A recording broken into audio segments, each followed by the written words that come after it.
All right, so here we are, day number 8, and I'm super excited. We're going to keep going strong. Today, we're going to be doing an HDR edit. Now, this is not something, or this is something I should say, that I've done in the past, and you're not going to see anything extremely new here, with the exception of remasking or compounding a mask with the line mask tool. That all makes sense when you watch the video, so stay tuned until you get to that part. Now, I've kind of demonstrated this when I was showcasing the Milky Way photo that I edited from Leanne. You can check that video out in the description box below. But the idea here is you just got to use the tools, explore, don't be afraid or intimidated, because ON1 is a photo editing suite. And if that's not something you've ever heard about ON1 Photo RAW, hopefully this week of videos will showcase exactly what I mean by this is a photo editing suite. Now, if you were looking at picking up ON1 Photo RAW, this is probably one of the best times to pick it up. So if you want to help this channel out in the process, consider using the affiliate links down in the description box below. I do make a small commission, but that's at no extra charge to you, and it goes back into creating videos for this channel and building the content. Now, if you want to learn how to use ON1 Photo RAW, consider signing up for a coaching call. You'll find those links, or that link, I should say, down in the description box below as well. And I'd love to speak with you and help you learn this amazing piece of software. If you got questions about ON1 Photo RAW, leave it in the comment section below. And if you just want to say what's up, that's cool too. I say what's up back. All right, now let's jump into the edit. Here we are inside of ON1 Photo RAW, and I have the photos already selected up here. All I'm going to do is come over to the right side, click on HDR, and that's going to load us into the HDR editor. Now, after it does a little bit of analysis, it's going to give us this window here. This window covers some of the basic settings of adjusting the image, and I'm not going to go too deep into that for this particular video. The main things that you want to get right in here are your deghosting, and this is how much did the item or the subject in the frame, how much movement was detected in the frame, not just the subject, other things as well. And you can show the ghosting by clicking this little circle here, and everywhere where there's red shows you that that's where the ghosting was. Now, in this image, since this is a static item, it's going to be really easy to align those things if they are a little misaligned. So I'm not overly concerned about that. But medium deghosting seems to be doing a pretty good job here. So I'll just roll with that. And then you get to use your default look. I always choose natural, and you can change this later, so don't get too concerned about that. And then over here, also have a few options of where do I want to send this? Do I want to send it to develop? Do I want to send it to effects? Or do I want to return to the browse module after I'm done combining the images? Now, for me, I personally like to go straight into develop because I'm ready to work on my image. Now, I have a full video explaining how to use the HDR module, so I'll leave that linked in the description box below. But today we're just going to go with it as is and get to editing. So I'll hit save, and this is going to tell ON1 to go ahead and take that image and save it. ON1 has finished creating the HDR image. So now it's time to get into the editing. Now, the very first thing you can see in this image is it is crooked. So I'm going to hit the letter C on the keyboard, and that's going to bring up our crop tool. Now, for reference, I'm using one of the latest versions of ON1 Photo RAW. And with this version, we have the AI cropping tool. Now, in order for this to work the best, at least on this image, I think I need to put this at a 2:3 aspect ratio. And that's just because the 4:5 that I have it set to is going to crop off a lot. And I don't want to get rid of anything accidentally. So I'm just going to go ahead and go with a 2:3 crop. Now, the reason I chose 2:3 is because that's the crop ratio or aspect ratio that my camera shoots in. So that's the native aspect of the image.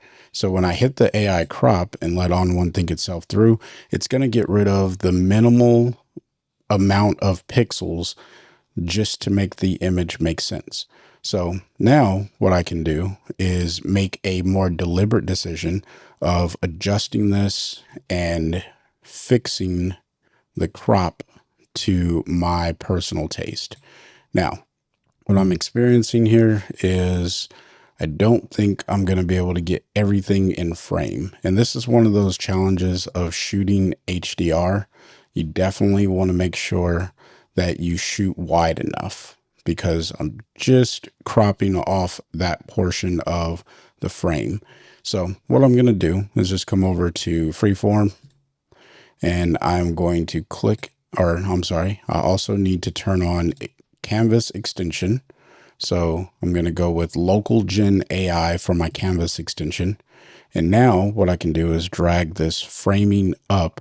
So that way this little portion over here, it's going to get filled in. Should be pretty easy for ON1 to fill that in. So I'm not worried about that at all. Now, I do think that this needs a little bit of a rotation, and I'm probably going to have to work with the transform tool to really get this image to work just the way that I want it to. But that actually worked out better than I thought it would. So we'll go like that. Boom. And then I'll work with the transform tool. So I'm just going to go ahead and commit that to the crop. And then once it loads back in to the develop module, we'll continue working. And it is picking up just a little bit in the corners here as far as the canvas that needs to be extended. So that's the reason why I'm getting this generation. And I'm not overly concerned about that because I could just fix that with a healing brush or a clone stamp tool. But I might be cropping too much on the left side here now that I'm thinking about it. So we'll make this work here in a little bit. All right, so I was correct. I did crop a little too much over there on the left side. So let me go back into the cropping tool. All I'm going to do is just drag this over. So that way I have a little bit more breathing room on both the left and right side of the frame. And I think that that's going to work just fine. So we'll hit the blue check mark and boom, that works better. Now what I need to do is fix my perspective, and I do that by working inside of the transform tool. So let's go ahead and minimize tone and color. All right, so now the tone and color is closed out. Let's go over to transform and let's activate it. And I want to play around with my verticals. I feel like the verticals need to be a little bit more correct. So let's just go ahead and pull that down just a bit. And I want to be careful with the way that I'm adjusting everything. I want the building to still look like its proportions. So let's fix the aspect ratio maybe. No, maybe a -1. Let's just turn this off, turn it back on. And it does make the building look a little odd. And again, I didn't shoot this the best, but you know, when you're left with a photo and you want to edit that photo, this is just kind of the way it is. You got to work with what you got. So let's see about horizontal. We'll just do something like this. And I think I am going to make these just straight up and down and go with it as it is. I think that this looks pretty good perspective wise. And yeah, so let's turn this off and turn it back on. And you can see where we've kind of gone with this image. Now, what I'm noticing here is I need to get rid of some distractions in the frame. The first distractions that I'm noticing are these little cameras up here at the top of the building. Probably really great for security, but not so cool for us to look at. So I'm going to jump into my healing brush, and I think the healing brush will do a pretty good job with this. I'm going to bring my feather down quite a bit here. So we'll go somewhere in the 40s. Let's go 41. And then I'm just going to paint over this little area. And what ON1 does, and I wish we can set the point here, but what it does is it samples somewhere over here to the left. Now, I can't see my sample point, and this is just sometimes a bug in ON1. So what I'm going to do is click on the zoom tool and then come back into my masking, and you can see what I have here. Now, what I was saying earlier is whenever you paint, ON1 likes to sample things over to the left of the image. And instead of it sampling to the left, what I would like it to do is allow us to choose where it's sampling from by default. And that would help with some of this, but it is what it is. And you can click and drag, move that around. Now, I have this little piece here that definitely needs to be adjusted. So I have a few options of getting that cleaned up. I could definitely just come up here and repaint over it with a more harsh mask. Or what I like to do is use the clone stamp tool for situations like that. So we'll come back to that. I'm just going to get rid of this portion over here. And you'll notice when I erase this, it's going to grab some pixels over here to the left. And that one, it did just fine. So I'm not worried about that. Not one bit. So now let's go ahead and zoom in over to this part of the image.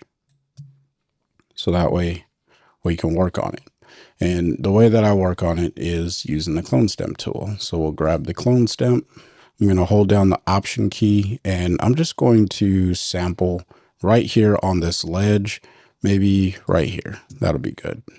And then what I like to do is just paint the ledge portion in first and then come up and over. And that gets us exactly what we needed. But let's go back to the healing brush. Sometimes the healing brush sits over your clone stamp. So I'm going to delete that brush and you'll notice what we got there. So I'm just going to go ahead and use the clone stamp for, we'll go Command Z. And I'm just going to use the clone stamp for the rest of this edit. So just go ahead and paint in the sky because there's nothing interesting about that area. And then if we hit Command and 0, it's like nothing was there. So that is one of the ways that I like to deal with distractions in my images. And I think I can get rid of this line down here as well. So I'll use the clone stamp again and I'll start maybe somewhere around here and then just go ahead and paint up. And that gets rid of that space. It blends in pretty well. I could clean this up so much more, but for a quick tutorial and quick video of me editing, I'm not worried so much about perfection. I'm just worried more about cleaning up the image and showing the capability of the software. So just know that there could be more done here. And then we'll just paint this piece in as well.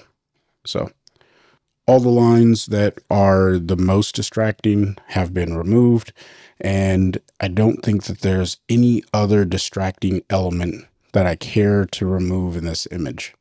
Now, I will point out I didn't zoom in when I was creating the HDR, and the flag is actually a little messed up here. The way that I would correct that is I would just bring in one of the other exposures and mask the flag into that exact spot. But I should have done that before I started adjusting the perspective. So with that being said, I'm not going to worry about it. We're just going to let that be as it is. And we're going to keep on working. All right. So now the next step that I want to do, and this is where things will kind of speed up, is I'm just going to hit Brilliance AI, let Brilliance AI kind of look at the image, analyze wherever the tones should be. And then if I like it, great. And if I don't like it, then I'll adjust it.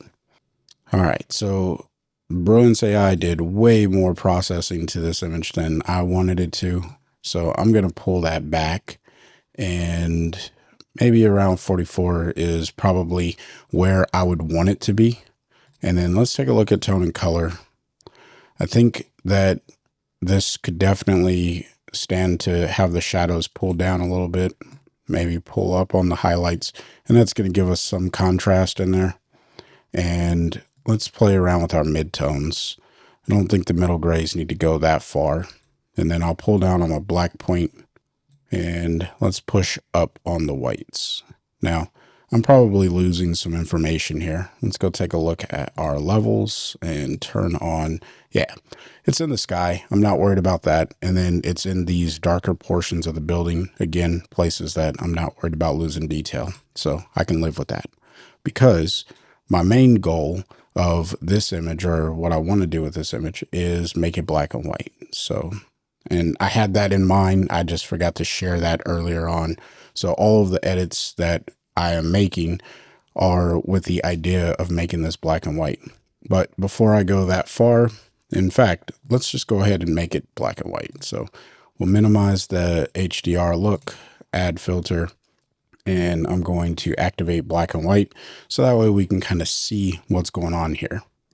Now, there's a few options for black and white, and I like to kind of scroll through these and look at them on my photos, especially when I'm working with photos of buildings. I'm no like super architect photographer or anything of the sort.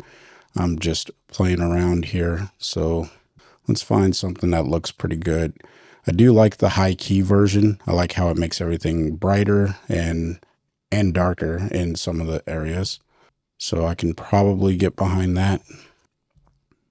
I think I'll go with the high key because I do like that one. Now, it's a little strong for my taste, so let's see what it's doing here.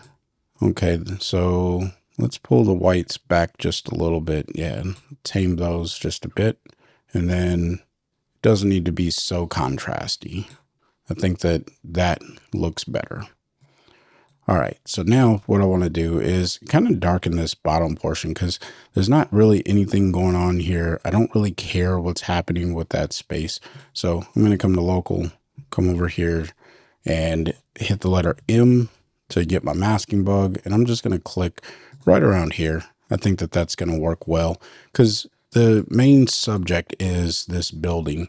And so what I want to do is kind of bring the attention to the front part of the building here. And I have a few ways of doing that. So my first method is going to be darkening down this bottom portion and removing the structure from it, because it's not as important. And I'm also going to pull back on some of the contrast in that area and maybe make it a little bit darker, since that was starting to lighten up since I pulled away the contrast. Now I need to work on the sides of the building. So we'll go ahead and hit add adjustment. I'm going to grab my masking bug again. I'm just going to rotate this one around, and we'll go something like that. Now it's impacting the sky, and I don't really want it to impact the sky.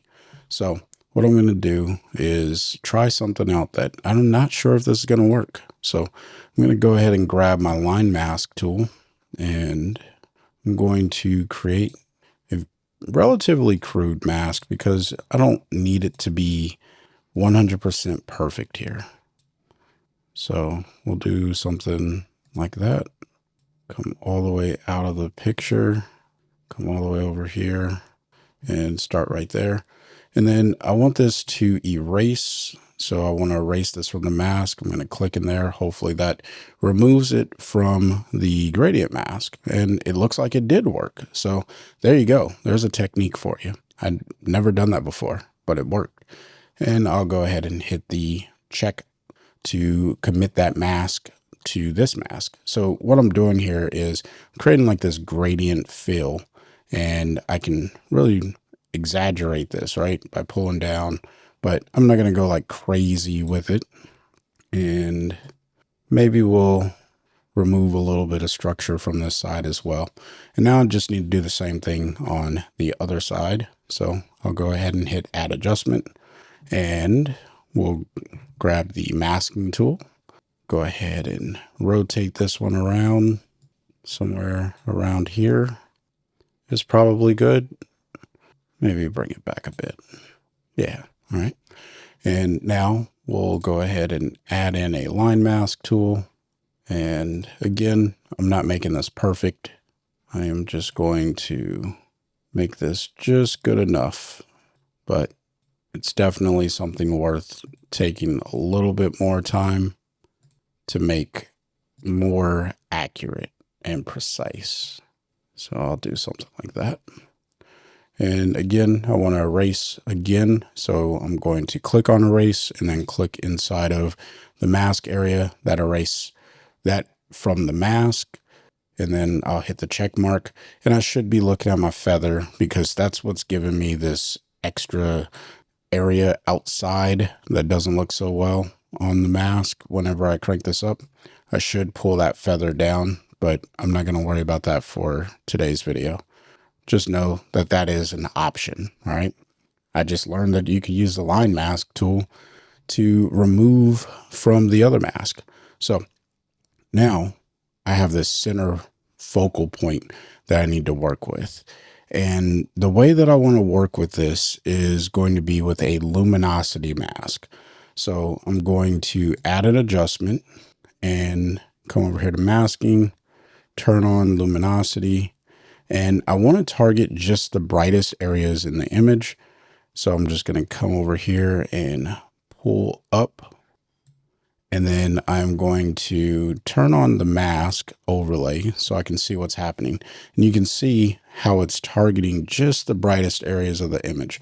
So if I pull this back, I'm getting the whole image and it's targeting the bright areas of the entire image, but I just want the brightest of the brights. All right.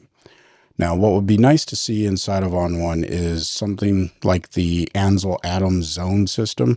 So that way I know where I'm at in my zonal range when I'm targeting these tones. But, you know, I'm not going to be like crazy about that. I'm just eyeballing it here today. And then I'll throw in a little bit of feather just to help it spread a little bit better. And I'll hit the letter O. Now, right now I have negative exposure. I don't want that. So what I'm going to do is crank up on the highlights because I want this area to be pretty bright. That's kind of my goal here. And I'm going to push up on the whites. So that looks okay. Maybe it's too intense, but that's all right. Now I need to fix my mask. So to subtract from my luminosity mask, I can use the exact same tools, which were those gradient filters. So I'm just going to go ahead and hit the letter M. And this time, instead of using a single gradient filter, I'm going to click on shape and select the reflected gradient. And then I'm going to click right here in the middle, and I'm going to rotate this. And I need to invert it because I do not.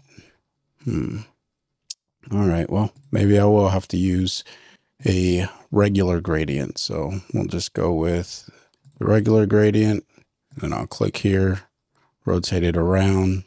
And this way I am able to really just paint this effect into the center portion of the building. So there's one, and then I'm going to hit add adjustment, and we'll do this again, but I need to get the other side. So let's see here. Let's hit the letter O, and then we're going to add in an additional gradient, rotate it around this way. There we go. Now I'm getting the effect I want. See, it's like discovery learning sometimes for me. I know what I want to do, and then I have to go figure out how to make the tools do that thing. And so here we are. And just so, you know, for those who are following along, what I did was I created a luminosity mask, and then I subtracted the left side from the luminosity mask and the right side. Now, before that, I honed in on the tones that I wanted to actually target, which were the brightest tones. And I was really looking at the center of the building here. And then I just went ahead and I created independent gradient masks. So I'm blocking the effect from happening on the left side and the right side. This is just a great way of customizing your masks, right? So now if I hit the letter O, we can see the effect of this. And this is obviously way too intense now because the edges of the building are darker than what's happening here. Too far. It's too drastic. So I'm just going to go ahead and pull down on the opacity of this particular adjustment until it blends quite well. And I think that that looks good. Then I'm just going to increase the structure in this area and maybe even the contrast. So let's turn it off and turn it back on. You see, it just brings a little bit of life to that center portion of the building, and I may need to feather this just a little bit more. So we'll do something like that.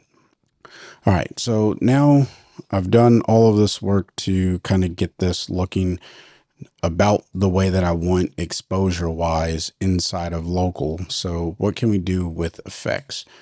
Now I could tweak the colors here, but I'm not going to go that far into it. I'm just going to go ahead and add a new filter. And this one is the dynamic contrast. And for everyone who uses ON1, you probably already know about dynamic contrast. Now I'm going to go ahead and throw surreal onto this image.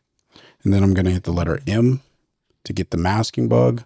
I'm going to come up here and grab the center, or I'm sorry, the edges, because I want to protect the edges and only apply dynamic contrast to the center, which is this main subject area. So click there, and I'm going to reshape this. So that way I am only applying this effect right down the center. So we'll do something like that.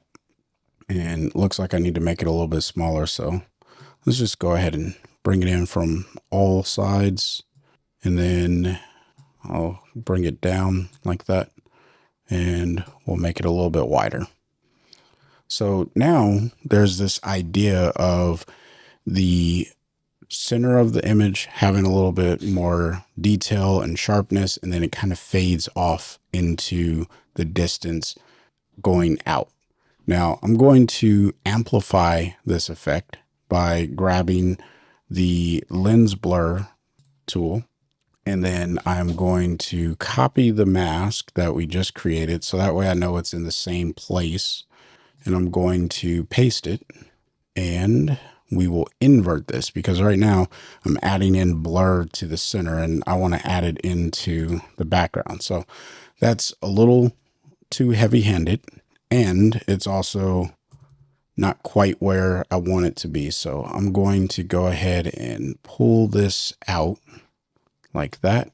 And then I'm going to feather this, and that's just going to change the overall perspective. Now, I don't care for the blooming, so I'm just going to go ahead and pull that down because I don't want that effect in the image. And then I'm also going to pull down on the brightness in those areas. So again, we're still making the center of the image more of the star of the show. And then all I need to do here is pull down on the opacity because I don't need this to be like crazy strong.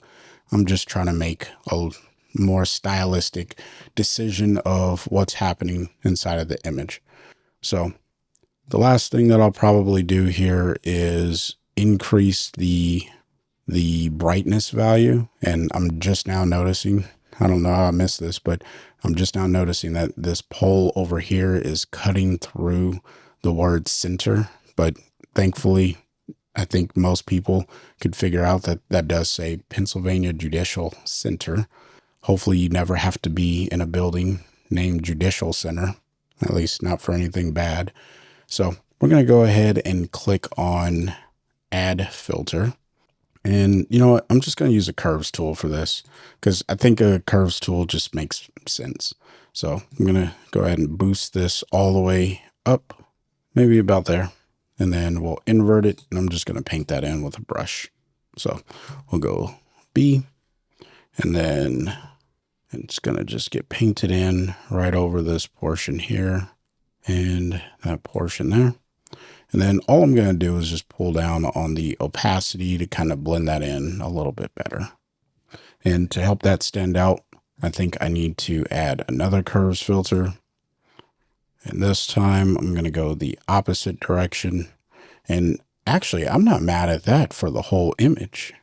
Yeah, maybe I will go just like this for the entire image. I was going to do it just to paint in a little bit of a blend or a fade of light through here, but I'm not mad at that. And then maybe I'll paint in some light down here because I did make that a little bit darker. So we'll go add and add in a curve.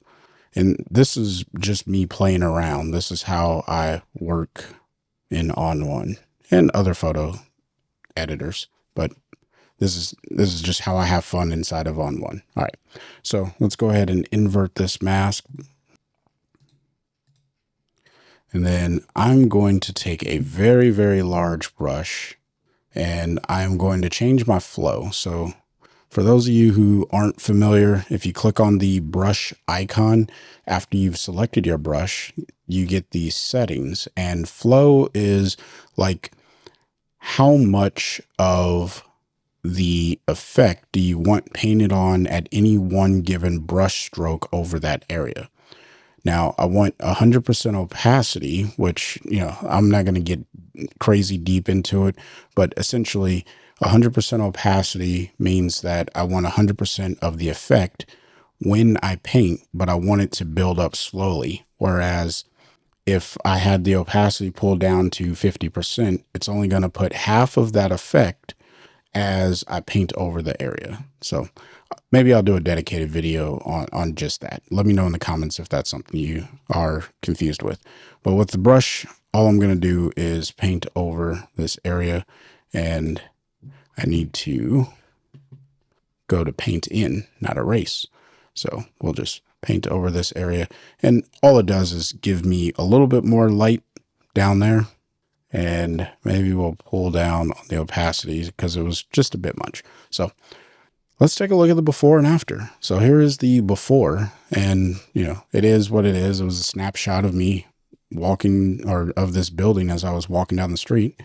And here's the final version. Maybe not the greatest, but still something that's different. And I'm actually happy with what I got. Let me know what your thoughts are in the comment section below. And if you want to pick up ON1 Photo RAW, consider using the links down in the description box, because right now I hear that it's a pretty good time to go shop over at the ON1 store. If you want to learn more about using ON1 Photo RAW, check out one of the videos on the screen now. And until next time, I want you to stay inspired and keep creating. Peace.